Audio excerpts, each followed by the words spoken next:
Department of Correctional Services has been accused of failing to facilitate visits between the accused and their lawyers in the Senzo Meyiwa trial. Now, that's something spokesperson Logan Maistry says they're not aware of. The case was postponed yesterday to allow one of the suspects to consult with his lawyer.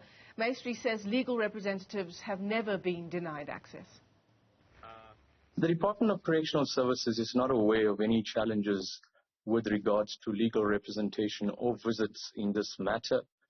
In fact, in line with the Constitution of the Republic of South Africa, the Correctional Services Act, and various other legal prescripts, it is incumbent upon the department to facilitate legal visits. And we have been permitting legal visits in this regard, and none of these challenges have been brought to the attention of the Department of Correctional Services. Now, our reporter Tshegohaco Moagi is following that story, and in fact she joins us now live in studio ahead of day 2, Tshegohaco, of proceedings today. So what happened in court yesterday? So, good morning, Michelle. Yesterday in court, we heard how counsel for accused number 5, saying that they were unable to consult with their client.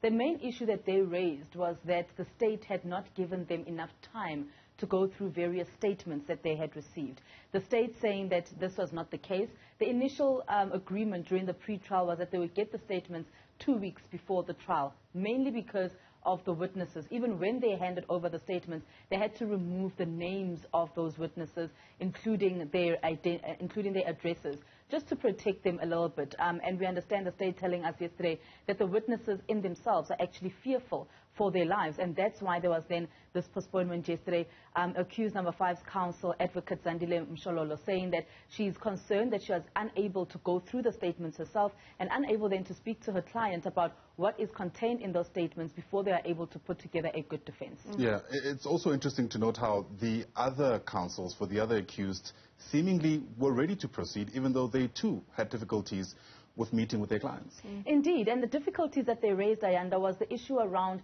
being able to be at the correctional service centers in themselves.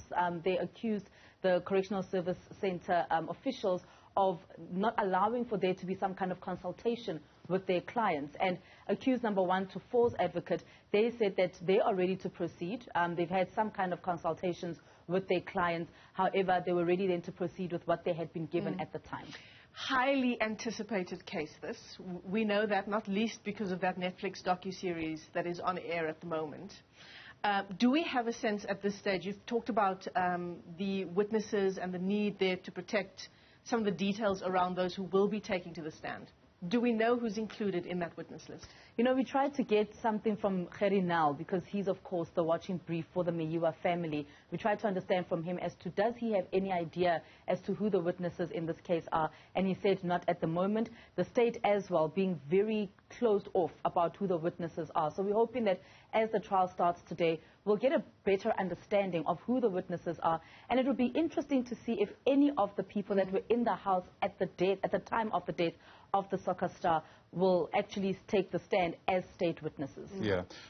It's also interesting to see, according to some reports, that Kelly Kumalo, who's arguably among the people who's at the center of what actually took place that day, she at some stage will be able to, will be expected to take to the witness stand. But I wonder if the family was present yesterday, Tshegohaco, and if you were able to gauge from your vantage point how they're feeling at the very least about this delay.